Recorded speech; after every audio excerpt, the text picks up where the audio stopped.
નમસ્કાર મિત્રો, ધોરણ 11માં જે ત્રીજું ચેપ્ટર જે આપણે ભણવાનું છે, ત્રીજા ચેપ્ટરની અંદર સુરેખ પથ ઉપર ગતિ કેવી રીતે થાય અને એના ઇક્વેશન્સ, જો કે આ આખું ચેપ્ટર આપણે ધોરણ 9માં ભણી ગયા છે, છતાં ફરી એકવાર અહીંયા આગળ થોડું ડિટેલમાં આપણે ભણવાનું છે, જેની અંદર બધું સ્થાન, સ્થાનાંતર, વેગ, પ્રવેગ આ બધું આપણે ડિટેલમાં ભણવાનું છે. તો પહેલો આપણે મુદ્દો આવે કે યંત્રશાસ્ત્ર મિકેનિક્સ એટલે શું અને તેના વિભાગ જણાવીને વ્યાખ્યાયિત કરો. તો યંત્રશાસ્ત્ર મિકેનિક્સ એટલે તો કે કોઈ પણ પદાર્થની ગતિ અંગેનો અભ્યાસ કરતી જે ભૌતિક વિજ્ઞાનની જે શાખા છે, ગતિ અંગેનો અભ્યાસ, ધ્યાન રાખજો, ગતિ અંગેનો અભ્યાસ કરતી ભૌતિક વિજ્ઞાનની જે શાખા છે એને યંત્રશાસ્ત્ર અથવા તો મિકેનિક્સ કહેવાય. અને એના બે ટાઈપ છે, સંયુક્ત રીતે અથવા તો કાઇનેમેટિક્સ અથવા તો ડાયનેમિક્સ. સંયુક્ત રીતે મિકેનિક્સને યંત્રશાસ્ત્ર કહેવાય. જો બંને ભેગું થાય, કાઇનેમેટિક્સ અને ડાયનેમિક્સ. કાઇનેમેટિક્સ એટલે શુદ્ધ ગતિ વિજ્ઞાન અને ડાયનેમિક્સ એટલે ગતિ વિજ્ઞાન. આ બે જો ભેગું થાય તો પણ એને મિકેનિક્સ કહી શકાય. એના બે વિભાગ છે, શુદ્ધ ગતિ વિજ્ઞાન કાઇનેમેટિક્સ, ભૌતિક વિજ્ઞાનની શાખાના પદાર્થના ગતિના કારણોની ચર્ચા કર્યા સિવાય ગતિનું જો વર્ણન કરવામાં આવે તો તેને શુદ્ધ ગતિ વિજ્ઞાન કહેવાય. ગતિના કારણની ચર્ચા કર્યા વગર ગતિ થાય છે તો થાય છે, એ કેવી રીતે થાય, શા માટે થાય, એ કારણની ચર્ચા કરવામાં નથી આવતી. તો આવા જે વિજ્ઞાન છે એને કહી શકાય શુદ્ધ ગતિ વિજ્ઞાન કાઇનેમેટિક્સ. અને ભૌતિક વિજ્ઞાનની જે શાખામાં પદાર્થના ગતિની ચર્ચા ઉપરાંત આ ગતિ માટે જવાબદાર કારણ અને ગતિ કરતી વસ્તુના ગુણધર્મ, આ બધાનો જો ઉપયોગ કરવામાં આવે. હવે કોઈ પદાર્થ ગતિ કરે છે તો શા માટે કરે છે, એ કેને લીધે ગતિ કરે છે અને એને ગતિ કરવાના શું શું કારણો છે, આ બધું જો ડિટેલમાં ચર્ચા કરવામાં આવે તો એને ડાયનેમિક્સ કહેવામાં આવે છે, ગતિ વિજ્ઞાન.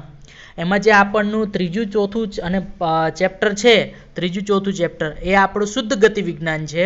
અને પાંચમું જ્યારે બળ ચાલુ થશે ત્યારે એ ગતિ વિજ્ઞાનની અંદર આવશે. બળ એટલે તો કે ગતિ ક્યારે કરે, કોઈ પદાર્થ ઉપર બળ લાગે છે ત્યારે ગતિ કરતું હોય. તો આ બધું આપણને ડિટેલની અંદર એનું ભણવાનું છે. તો પહેલો ટોપિક છે નિર્દેશ ફ્રેમ. સાથી જરૂર પડે. અને નિર્દેશ ફ્રેમ એટલે શું, સમજૂતી આપો. તો ઘણી ઘટના હોય, આપણે એને કોઈ સંદર્ભ બિંદુની સાપેક્ષે એને આપણે બતાવવું પડે. જેમ કે કોઈ વસ્તુને આપણે ઘટનાને વર્ણન કરવા માટે ગતિ કરતા પદાર્થનું દરેક ક્ષણે સ્થાન જાણવું પડતું હોય. સ્થાન કેવો ખ્યાલ છે, તો કે સાપેક્ષ ખ્યાલ છે. એટલે આ સ્થાનને નક્કી કરવા માટે, એ સ્થાન કઈ જગ્યાએ છે એને નક્કી કરવા માટે આપણે નિર્દેશ ફ્રેમની જરૂર પડે.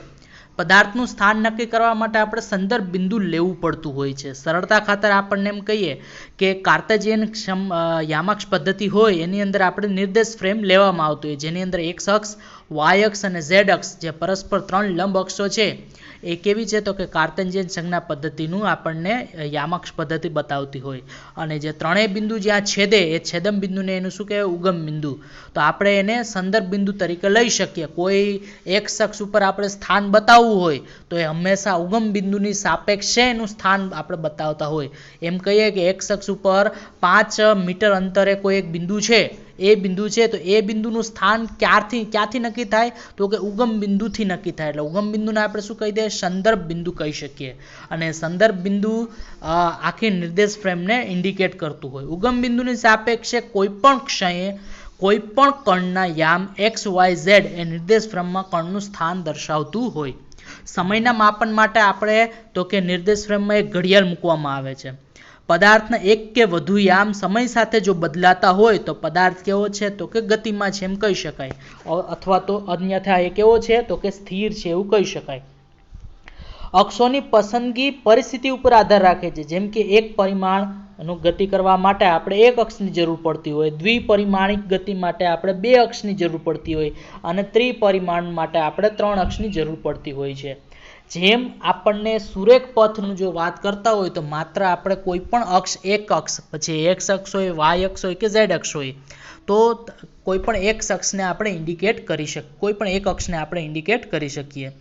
2 અક્ષની વાત થતી હોય, જ્યારે કોઈ દ્વિપરિમાણમાં કોઈ વસ્તુ ગતિ કરતી હોય ત્યારે 2 અક્ષ આપણે એક્સ અથવા વાય અથવા ઝેડ અથવા એક્સ કોઈ પણ અક્ષ. અને 3D ની વાત થતી હોય, ત્રિપરિમાણની વાત થતી હોય ત્યારે આપણે 3 અક્ષની જરૂર પડતી હોય, એક્સ, વાય અને ઝેડ અક્ષ. તો એના ઉપરથી આપણને પથ લંબાઈને આપણે અંતર પણ કહી શકીએ, પથ લેન્થ પણ કહી શકીએ, એની આપણે સમજૂતી આપવાની છે. તો આકૃતિ એક તમને બતાવેલી છે જેની અંદર -160 થી લઈ અને 400 મીટર પ્લસ એક્સ અને માઇનસ એક્સ ડાયરેક્શન, એક્સ અક્ષ ડાયરેક્શન જે ઇન્ડિકેટ કરેલી છે, પ્લસ ઓર માઇનસ બંને બાજુ, જેની અંદર 0 ઉપર O બિંદુ આવેલું છે, 240 ઉપર Q બિંદુ આવેલું છે, 360 ઉપર P બિંદુ આવેલું છે અને -120 ઉપર R બિંદુ આવેલું છે. ધારો કે કોઈ કાર છે એ એક્સ અક્ષ ઉપર ગતિ કરે છે અને સંદર્ભ બિંદુ તરીકે આપણે ઉગમ બિંદુ O લીધું છે. હવે ધારો કે t બરાબર 0 સમયે ઉગમ બિંદુ એટલે કે x બરાબર 0 મીટરે સ્થાને હોય. જુદા જુદા સ્થાને કાર છે એ કેટલા p બરાબર તો કે 360 q 240 અને r તો કે -120 સ્થાને આવે છે. તો એના ઉપરથી આપણે પથ લંબાઈ આપણે ઇન્ડિકેટ, એના બે કિસ્સાઓ છે કે જો કાર O થી P સુધી ગતિ કરતી હોય તો તેના વડે કંપાયેલ અંતર O થી P સુધી, O થી P કેટલું અંતર થાય તેના વડે કપાયેલું અંતર તો કે 360 મીટર જેટલું અંતર થાય. તો આ કાર વડે કપાયેલ અંતરને શું કહી શકાય? પથ લંબાઈ કહી શકાય અથવા તો અંતર કહી શકાય. કોઈ પણ પદાર્થ વડે તેના સમગ્ર ગતિમાર્ગ પર કપાયેલ કુલ અંતરને એની પથ લંબાઈ કહી શકાય. બીજો કિસ્સો છે કે જો કાર O થી P સુધી ગતિ કરી પાછી P થી Q પરત આવે છે, ધ્યાન રાખો, O થી P સુધી પહેલા ગતિ કરે અને P થી ફરી પાછું Q ઉપર આવે છે, એટલે O થી P 360 અને P થી Q ફરી પાછું તો કે 360 - 240 એટલે તો કે અહીંયા આગળ કેટલું થશે? 120, એટલે 360 + 120 ટોટલ અંતર કેટલું કાપે છે? 480 મીટર જેટલું અંતર કાપે છે. પથ લંબાઈ એટલે કે અંતર એ હંમેશા કેવી રાશિ છે? અદિશ રાશિ છે. અદિશ રાશિ એટલે તો કે એની દિશા બદલાય તો મૂલ્યમાં કાંઈ ફેરફાર ન થાય, એ મૂલ્યમાં સતત વધારો થતો રહે. ફક્ત મૂલ્ય અને એકમ વડે જ જો બતાવવામાં આવતું હોય તો આવી રાશિને શું કહી શકાય? અદિશ રાશિ કહી શકાય. એના પછી તો કે સ્થાનાંતર, ડિસ્પ્લેસમેન્ટ. સ્થાનાંતરની વ્યાખ્યા આપો અને સમજૂતી કહે તો તમને સ્થાનાંતર માટે ધોરણ 9માં એક ઇક્વેશન ભણાવ્યું હતું, અંતિમ સ્થાન માઇનસ પ્રારંભિક સ્થાન. અને સ્થાનાંતર, ડિસ્પ્લેસમેન્ટ, કોઈ પણ કણના સ્થાનમાં થતા ફેરફારને સ્થાનાંતર કહેવાય. કોઈ પણ સમયગાળામાં કણના સ્થાનમાં થતા ફેરફારને સ્થાનાંતર કહેવાય. T1 અને T2 સમયે સુરેખ માર્ગ ઉપર ગતિ કરતા હોય અને જો એનો સ્થાન છે અનુક્રમ x1 અને x2 હોય તો આપણે કોઈ પણ સમયગાળાને, એટલે સમયગાળાનો ફેરફાર ડેલ્ટા t બરાબર આપણે શું લખીએ? T2 - T1 અને સ્થાનાંતર ડેલ્ટા x વડે આપણે બતાવીએ તો ડેલ્ટા x બરાબર શું લખી છે? અંતિમ સ્થાન માઇનસ પ્રારંભિક સ્થાન, એટલે ડેલ્ટા x = x2 - x1. આ વસ્તુ ખાસ ધ્યાન રાખજો, x2 - x1 એટલે કે અંતિમ સ્થાન માઇનસ પ્રારંભિક સ્થાન. જો x2 > x1 હોય તો ડેલ્ટા x જે ફેરફાર છે એ ધન ગણાય અને x2 < x1 હોય તો ડેલ્ટા x કેવો ગણાય? ઋણ ગણાય. સ્થાનાંતર છે એનું મૂલ્ય હોય, એકમ પણ હોય અને દિશા પણ હોય. સાથે સાથે શું હોય? મૂલ્ય, એકમ અને દિશા, ત્રણ દિશા ઉપર આધાર રાખે એટલે એને આપણને સદિશ રાશિ કહી શકાય. જે રાશિ મૂલ્ય સાથે દિશા પણ ધરાવતું હોય તો એ સદિશ રાશિ છે. જે માત્ર ખાલી મૂલ્ય ધરાવતું હોય તો એ અદિશ રાશિ છે.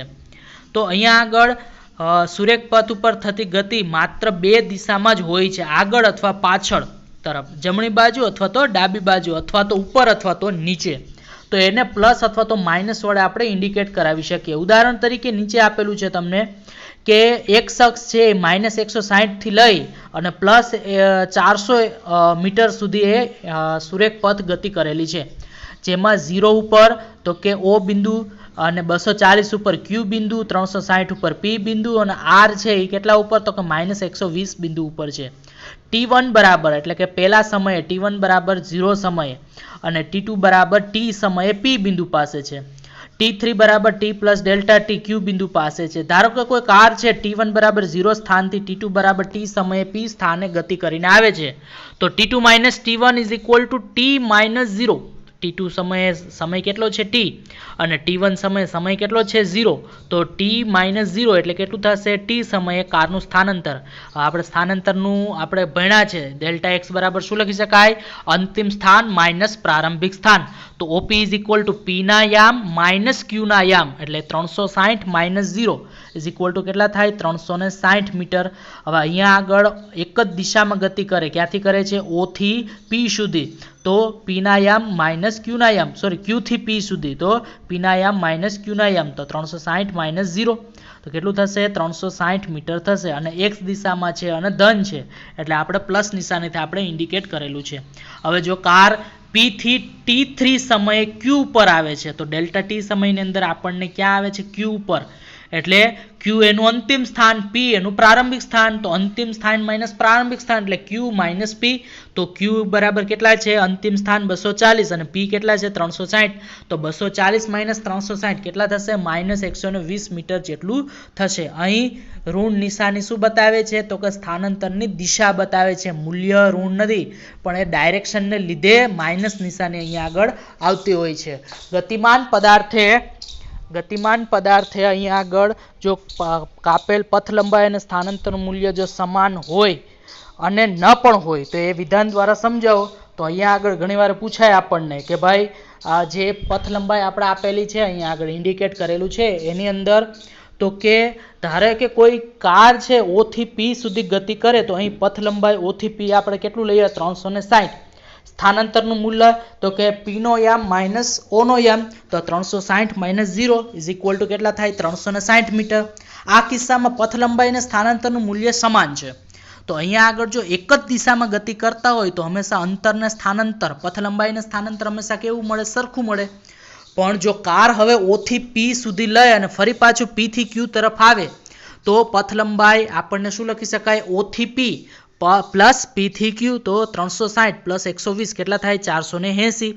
તો સ્થાનાંતર બરાબર OQ બરાબર શું લખી શકાય, સ્થાનાંતર અંતિમ સ્થાન માઇનસ પ્રારંભિક, અંતિમ સ્થાન Q, પ્રારંભિક O, તો Q નો યામ માઇનસ O નો યામ, 240 માઇનસ 0 કેટલા થશે 240, તો સ્થાનાંતરનું મૂલ્ય કેટલું થશે 240. આમ તો કે પથ લંબાઈ છે સ્થાનાંતર કરતા વધુ છે એટલે પથ લંબાઈ મોર ધેન સ્થાનાંતર. તો અહીંયા આગળ આપણે એમ કહી શકીએ કે ભાઈ ગતિમાન પદાર્થે કાપેલ પથ લંબાઈ એ સરખું પણ હોય, પથ લંબાઈ અને સ્થાનાંતરનું મૂલ્ય સરખું પણ હોય અને ન પણ હોય, બરાબર. તો આ બે કિસ્સા ઉપરથી આપણે કહી શકાય. ઘણીવાર તમને એમ પૂછાય કે કોઈ ઉદાહરણ દ્વારા બતાવો કે સ્થાનાંતરનું મૂલ્ય શૂન્ય પણ હોઈ શકે અને એને અનુરૂપ પથ લંબાઈ શૂન્ય હોય નહીં.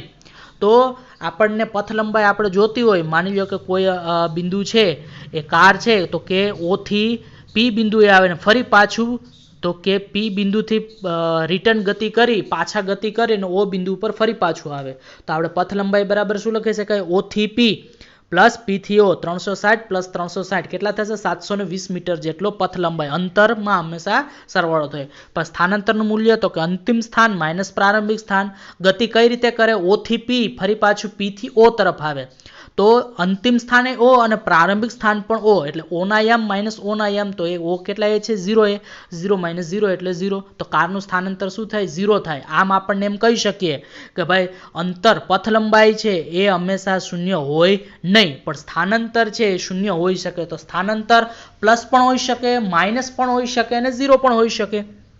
તો આમ ગતિ કરતા પદાર્થનું સ્થાનાંતરનું મૂલ્ય શૂન્ય હોઈ શકે પણ ન પણ હોઈ શકે, બરાબર. એ ખ્યાલ રાખવું. સ્થાનાંતરનું મૂલ્ય પ્લસ હોઈ શકે, માઇનસ હોઈ શકે અને 0 પણ હોઈ શકે. જ્યારે હંમેશા પથ લંબાઈ તો કેવું હશે પ્લસ જ હશે, પથ લંબાઈ હંમેશા ધન જ હશે. તો એના ઉપરથી ઘણીવાર તફાવત પૂછાય, પથ લંબાઈ અને સ્થાનાંતરનો તફાવત લખો તો પથ લંબાઈ એટલે ગતિ કરતા કણ વડે કપાયેલ અંતરને કપાયેલ સાચું અંતર છે, જ્યારે એક જ દિશામાં ગતિ ન થતી હોય અને કણ વડે કપાયેલું સાચું અંતર દર્શાવતું નથી.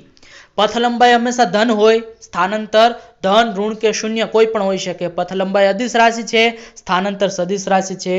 પથ લંબાઈ ગતિ થતી હોય ત્યારે એનું મૂલ્ય કદાપી શૂન્ય મળતું ન હોય. સ્થાનાંતર જો ગતિ થતી હોય એમાં પણ આપણને શૂન્ય મળી શકે છે. પથ લંબાઈની વાત કરીએ તો જો ગતિ સુરેખ ન થતી હોય, ન રહેતી હોય તો પથ લંબાઈ હંમેશા સ્થાનાંતરના મૂલ્ય કરતાં વધુ જ હોય. આ ધ્યાન રાખજો, પથ લંબાઈ મોર ધેન સ્થાનાંતર. પણ જો સ્થાનાંતરની વાત કરીએ તો જો ગતિ સુરેખ ન હોય તો પથ લંબાઈ મોર ધેન સ્થાનાંતરનું મૂલ્ય હોય છે. પછી પથલંબાઈમાં છઠ્ઠો મુદ્દો છે કે તેના પરથી દરેક વખતે પદાર્થનું અંતિમ સ્થાન નક્કી ન થઈ શકે. અંતિમ સ્થાન નક્કી ન હોય પણ સ્થાનાંતરની અંદર તો કે એનું પદાર્થનું અંતિમ સ્થાન છે નક્કી થઈ શકતું હોય છે. કેમ કે આપણે સ્થાનાંતરના મૂલ્યના સૂત્રમાં જ લખીએ છીએ સ્થાનાંતર બરાબર અંતિમ સ્થાન માઇનસ પ્રારંભિક સ્થાન, તો જ આપણે એનું સ્થાનાંતર આપણે મેળવી શકતા હોય છે.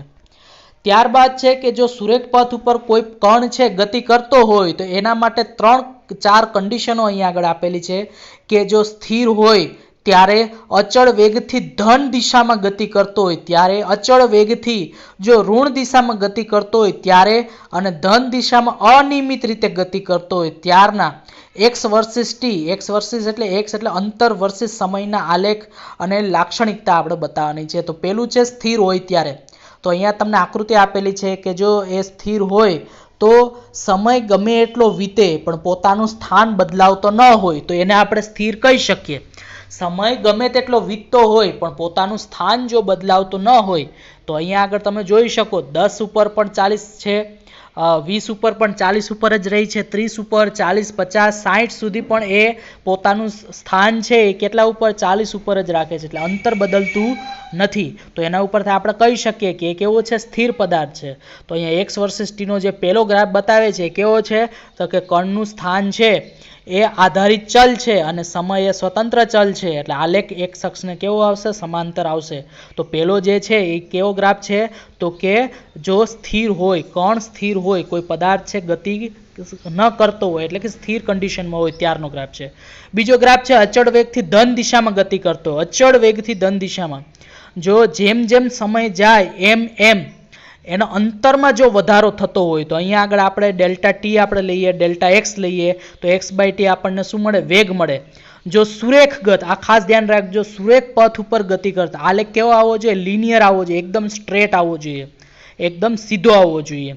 તો અહીંયા આગળ તમે જોઈ શકો કે સુરેખ રેખા ઉપર ગતિ કરતો હોય કોઈ પદાર્થ એક સરખા સમયમાં જો એક સરખું અંતર કાપે તો અચળ વેગ કહેવાય અને એ પણ કેવું હોય, ધન હોય, તો તેવી ગતિને નિયમિત ગતિ કહેવામાં આવે છે. આલેખ જે તમને બતાવેલો છે x વર્સિસ t નો આલેખ, તો એના ઉપરથી આપણને ટી નીચેના ઢાળ ઉપરથી લઈએ કોઈ પણ ઢાળ તો નીચેના ઉપરથી આપણે ટી મળે એના પડછાયા ઉપરથી અને સાઈડમાંથી આપણને એક્સ મળે તો એક્સ બાય ટી બરાબર આપણે શું, વેગ આપણે લખી શકીએ.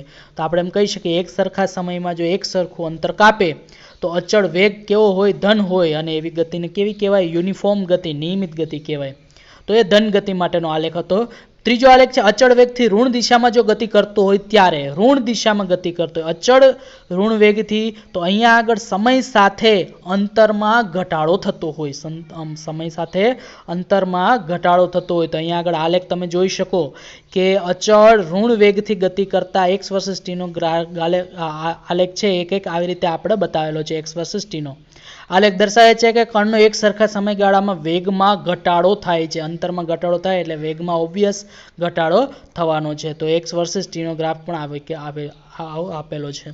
ચોથો છે કે ધન દિશામાં અનિયમિત ગતિ કરતો હોય ત્યારના x વર્સિસ t ના ગ્રાફ. ધન દિશામાં અનિયમિત ગતિ કરતો હોય તો અહીંયા આગળ બે કિસ્સા છે કે જો કાર જુદા જુદા સમયગાળામાં જો જુદું જુદું અંતર કાપતો હોય તો તેવી ગતિને અનિયમિત ગતિ કહેવાય. તો અહીંયા આગળ જે તમને ગ્રાફ આપેલો છે x વર્સિસ t નો, તો એની અંદર તમે જોઈ શકો કે ભાઈ અલગ અલગ સમયમાં અલગ અલગ અંતર કાપતું હોય, અલગ અલગ એનો આપણને ગ્રાફ મળતો હોય તો એવી ગતિને શું કહેવાય, અનિયમિત ગતિ જે પેલી છે. બીજું છે અનિયમિત ગતિ માટે x વર્સિસ t નો ગ્રાફ પણ કંઈક અહીંયા આગળ આપેલો છે કે t બરાબર 0 સમયે ઉગમ બિંદુ O પાસે સ્થિર છે. સ્થિર સ્થિતિમાંથી ગતિ શરૂ કરે છે. કારની ઝડપ 0 થી 10 સેકન્ડ સુધી વધે છે. તમે જોઈ શકો 0 થી 10 સેકન્ડ જે છે નીચે ઉપર 0 થી 10 ત્યાં સુધી એ કેવી તો કે નિયમિત રીતે વધતી હોય છે. ત્યારબાદ 0 થી 10 સેકન્ડથી લઈને 18 સેકન્ડ સુધી અહીંયા જુઓ તમે ગ્રાફમાં કેવો રહે છે, સ્ટ્રેટ રહે છે, એટલે કે અચળ ઝડપથી ગતિ કરતો હોય છે. સ્ટ્રેટ ગ્રાફ, સીધો ગ્રાફ રહે છે એકદમ. અને 18 સેકન્ડ પછી એટલે કે બ્રેક લગાડે છે, 20 સેકન્ડ પછી એ 296 મીટરના અંતરે કેવું થઈ જાય, સ્થિર થઈ જાય છે. એટલે પછી તમે ગમે એટલે 20 સેકન્ડ પછી તમે ગમે એટલું એને સમય વધારો છો ત્યારે એ અંતર કેવું રહે છે, તો કે સ્થિર, એટલે કે બ્રેક મારી દીધો, એનો મતલબ કે સ્થાન બદલતું નથી. તો આવી ગતિ પણ કેવી છે, એક અનિયમિત ગતિ છે. તો અહીંયા આગળ આ 4 ગ્રાફ આપણે જોયા કે જ્યારે કોઈ પદાર્થ સ્થિર હોય ત્યારે ફર્સ્ટ ગ્રાફ, જ્યારે કોઈ પદાર્થ x દિશામાં બરાબર ધન વેગથી અચળ ગતિ કરતો હોય ત્યારે ઋણ વેગથી અચળ ગતિ કરતો હોય ત્યારે ત્રીજો ગ્રાફ, અનિયમિત ગતિ કરતો હોય તેના બે અલગ અલગ ગ્રાફ આપણે આપેલા છે. ત્યારબાદ છે સરેરાશ વેગ અને સરેરાશ ઝડપ સમજાવો. તો જો પદાર્થ ગતિમાં હોય ત્યારે તેનું સ્થાન સમય સાથે જો બદલાતું હોય તો તેનું સ્થાન કેટલા સમય દરથી બદલાશે એ આપણે મેળવી શકીએ. માત્ર સમય દર મેળવીએ તો તેની ઝડપ મળે, અને સમય દરની સાથે જો દિશા પણ આપણે મેળવીએ તો વેગ મળે. તો ઝડપ કેવી રાશિ થાય, અહીંયા આગળ કેવી રાશિ, અદિશ રાશિ, કેમ કે માત્ર આપણે સમય દર જ મેળવીએ છીએ, પણ સમય દરની સાથે જો દિશા પણ મેળવીએ એટલે કે વેગ મેળવીએ તો વેગ કેવી રાશિ થઈ, સદિશ રાશિ થઈ. તો અહીંયા આગળ આપણે કહી શકીએ ઝડપ બરાબર, તો કે ગતિ કરતા પદાર્થ એકમ સમયમાં કાપેલ અંતરને, પથ લંબાઈને શું કહી શકાય, ઝડપ કહી શકાય. ઝડપ કેવી રાશિ, અદિશ રાશિ. સરેરાશ ઝડપ બરાબર શું લખે, પદાર્થની મુસાફરીની અવધિમાં કપાયેલ કુલ અંતર એટલે કે પથ લંબાઈ અને તે માટે લાગતા સમયગાળાના ગુણોત્તરને શું કહી શકાય, ભાગાકારને સરેરાશ ઝડપ કહી શકાય. તો સરેરાશ ઝડપનું સૂત્ર છે કુલ પથ લંબાઈ ડિવાઈડ બાય કુલ સમયગાળો. સરેરાશ ઝડપ બરાબર શું લખી શકાય, કુલ પથ લંબાઈ ડિવાઈડ બાય સમયગાળો. એકમ શું થાય, મીટર પ્રતિ સેકન્ડ. પારિમાણિક સૂત્ર શું થાય, m0L1t-1 એનો એકમ મીટર પ્રતિ સેકન્ડ. અદિશ રાશિ અને સરેરાશ ઝડપ હંમેશા કેવી હોય, ધન જ હોય, ફરજિયાત ધન હોય, કેમ કે પથ લંબાઈ કેવું હોય, હંમેશા ધન હોય.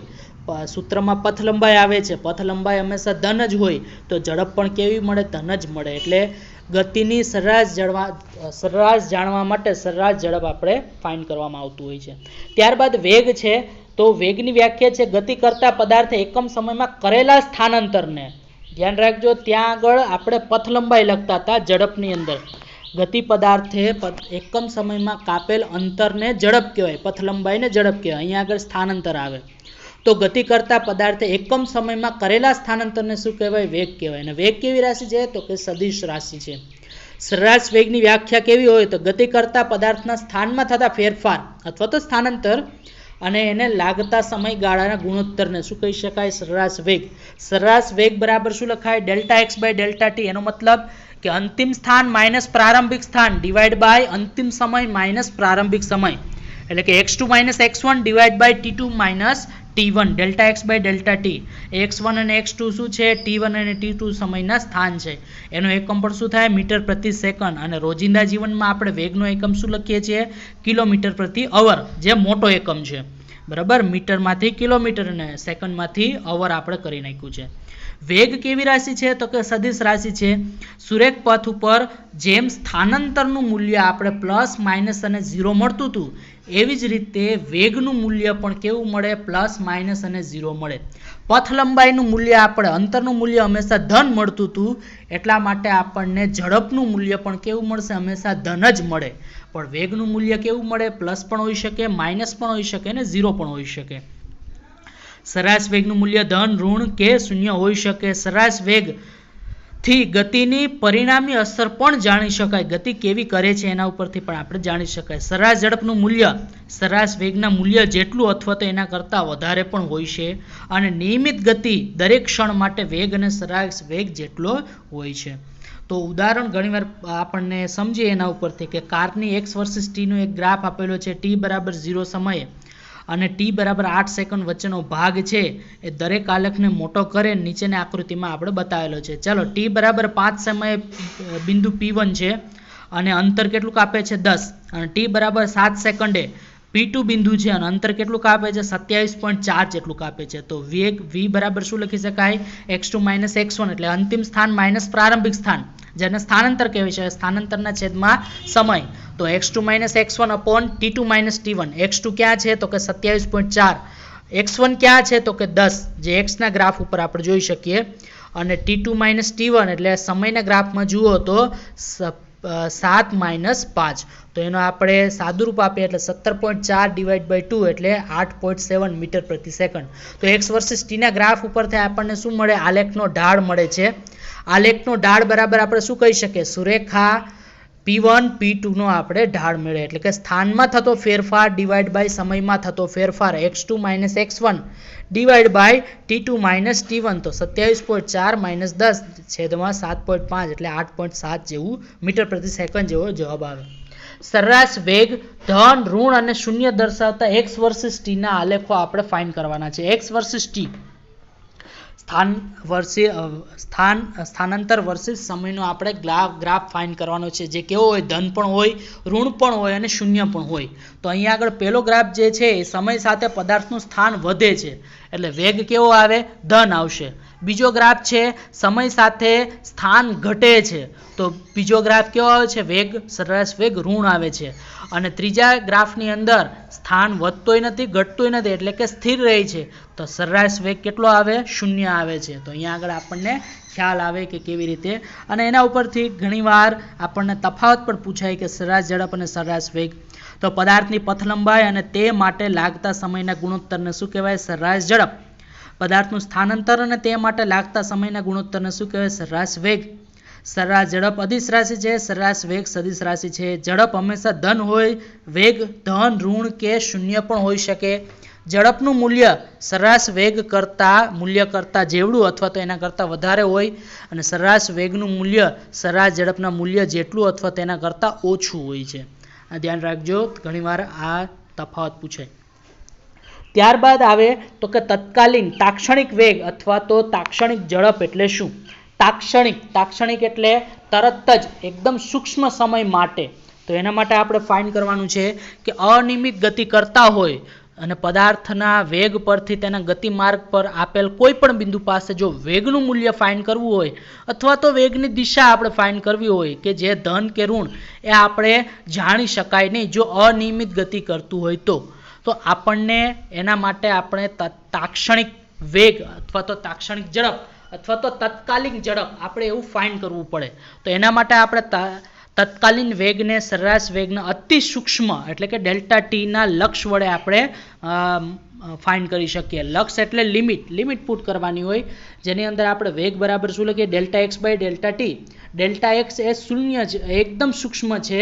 ડેલ્ટા ટી જે ફેરફાર બતાવે એકદમ સૂક્ષ્મ, ક્યાં સુધી? તો કે limit delta t tends to 0. Delta t tends to 0 એટલે કે ટીનું મૂલ્ય 0ની નજીક છે. ટીનું મૂલ્ય 0 નથી, આ ધ્યાન રાખજો. ડેલ્ટા ટી ટેન્સ ટુ 0 એનો મતલબ કે ડેલ્ટા ટી છે 0 નથી પણ 0ની એકદમ નજીક છે, એટલે એકદમ સૂક્ષ્મ છે.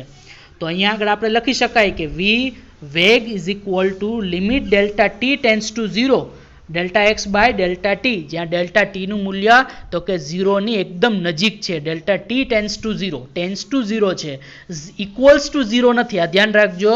ડેલ્ટા ટીનું મૂલ્ય ઇક્વલ્સ ટુ 0 નથી, ટેન્સ ટુ 0 એકદમ 0ની નજીક છે. તો આટલા મૂલ્ય માટે આપણે v ઇઝ ઇક્વલ ટુ, હવે જો લિમિટ આપણે કાઢવી હોય તો એને આપણે વિકલનના સ્વરૂપમાં, તમે મેથ્સમાં ભણશો, વિકલનના સ્વરૂપમાં પણ આપણે લખી શકાય કે જો delta t tends to 0 limit delta t tends to 0 delta x by delta t, જો આપણે આખું આવડું ન લખવું હોય તો એને વિકલનના સ્વરૂપમાં પણ સૂક્ષ્મ છે એટલા માટે લખી શકાય. v ઇઝ ઇક્વલ ટુ શું લખાય? dx by dt.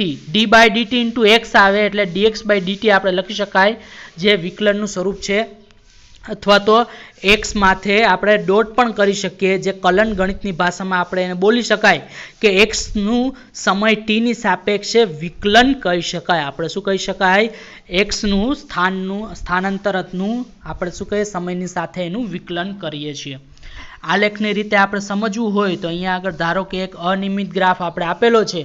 કારની ગતિ x વર્સિસ t ના ગ્રાફમાં આપણે ઇન્ડિકેટ કરેલ છે. t બરાબર 4 સેકન્ડે કણનું સ્થાન છે p બિંદુ પાસે છે અને એના આપણે તાક્ષણિક વેગ આપણે ફાઇન્ડ કરવો છે, જે તમે આકૃતિમાં જોઈ શકો. તો અહીંયા આગળ આપણે ટી બરાબર 4 સેકન્ડને મધ્યમાં લીધેલું છે, એના ઉપરથી આપણે delta T1, delta T2, delta T3 એમ આપણે સૂક્ષ્મ સ્થાનાંતર લેતા જઈએ તો ડેલ્ટા T1 બરાબર આપણે એના ગ્રાફમાં જોઈ શકીએ તો P1 અને P2 બિંદુ મળે છે, ડેલ્ટા T2 પાસે આપણને Q1 ને Q2 બિંદુ મળે છે, ડેલ્ટા T3 પાસે આપણે T1 ને T2 બિંદુ મળે છે.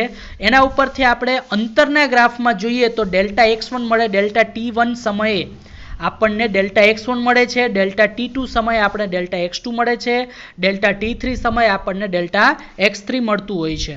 આમ દરેક સમયગાળામાં કારનો સરેરાશ વેગ ઘટતા ઘટતા ઘટતા કેવો આવે છે? શૂન્યની નજીક આવતો હોય. એટલે સમય જુઓ, સમયનો તફાવત જુઓ તો ડેલ્ટા T1 બરાબર આપણે શું લખીએ? 5 - 3 2 આવે. ડેલ્ટા T2 બરાબર આપણે શું મળે? 4.5 - 3.5 એટલે કે 1 આવે. ડેલ્ટા T3 સમય તો એનાથી ઓછો આવે. એ રીતે ડેલ્ટા T4 એનાથી ઓછો આવે. Delta T4, delta T5, delta T6 એમ આપણે આલેખ ઉપરથી જો જેમ મૂલ્ય નાના નાના લેતા જઈએ તો એકદમ ઝીરોની નજીક આવી જાય. એટલે આના ઉપરથી આલેખ ઉપરથી આપણે એમ કહી શકીએ કે ભાઈ શૂન્યની નજીક આવતું હોય એટલે ડેલ્ટા ટી આપણે શું કહીએ? શૂન્યને અનુલક્ષીને કારનો વેગ ડેલ્ટા ટી બરાબર 4 સેકન્ડ માટે આપણને વેગ આપણે ફાઇન્ડ કરી શકીએ. પણ આલેખની રીતે આ બધું આપણે જોવા જઈએ તો સમય વધારે લાગે અને સુવિધાજનક નથી. એટલે એના માટે આપણને વધારે મહેનત કરવી પડે અને વધારે આપણને તો કે દાખલા આપણે આલેખ બનાવવા પડે, દાખલાની ગણતરી કરવી પડે, માપ લેવા પડે. તો આ બધું આપણે પોસિબલ નથી. એટલા માટે આપણે બીજી રીત સંખ્યાત્મક પદ્ધતિનો ઉપયોગ કરીને આપણે એને ફાઇન્ડ કરી શકીએ.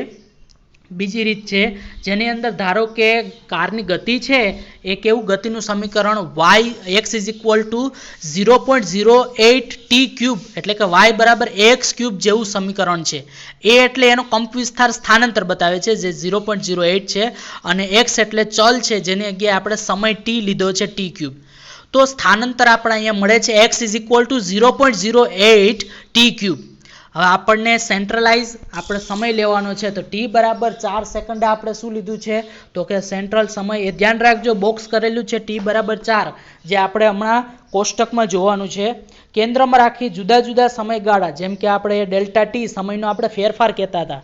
આકૃતિમાં તમે જુઓ તો આકૃતિમાં સમયનો ફેરફાર આપેલો છે 5 - 3 ડેલ્ટા T1 આપણને મળે છે ડેલ્ટા ટી 5 - 3 એટલે 2 મળે, 4.5 - 3.5 એટલે તો કે 1 મળે. એવી રીતે 4.5 - 4 તો કેટલા મળે તો કે અડધો મળે છે. એવી રીતે આપણને મૂલ્ય લેવાના છે તો એ મૂલ્ય ઉપરથી આપણે ડેલ્ટા ટીના મૂલ્ય આપણે નક્કી કરી લીધા કે 2 second, 1 second, 0.5 second, 0.1 second, 0.01 second આવી રીતે ડેલ્ટા ટીના મૂલ્ય છે. એના ઉપરથી આપણે ટીઆઈના મૂલ્ય આપણે ફાઇન્ડ કરવાનું છે જેનું સૂત્ર છે t ± ડેલ્ટા t/2. ડેલ્ટા ટીનું મૂલ્ય આપણે ઉપર આપેલું જ છે. શું છે? 2, 1, 0.5, 0.1, 0.01. તો t ± ડેલ્ટા t/2 અને i બરાબર આપણે શું મૂલ્ય 1, 2, 3 અપ ટુ એ રીતે T1 ને T2. હવે T1 આપણે ફાઇન્ડ કરતા હોય T1 ના બે મૂલ્ય મળશે, એક પ્લસ વાળું મળશે અને એક માઇનસ વાળું મળશે. બરાબર T1 અને એવી જ રીતે T2 પણ આપણને મળશે.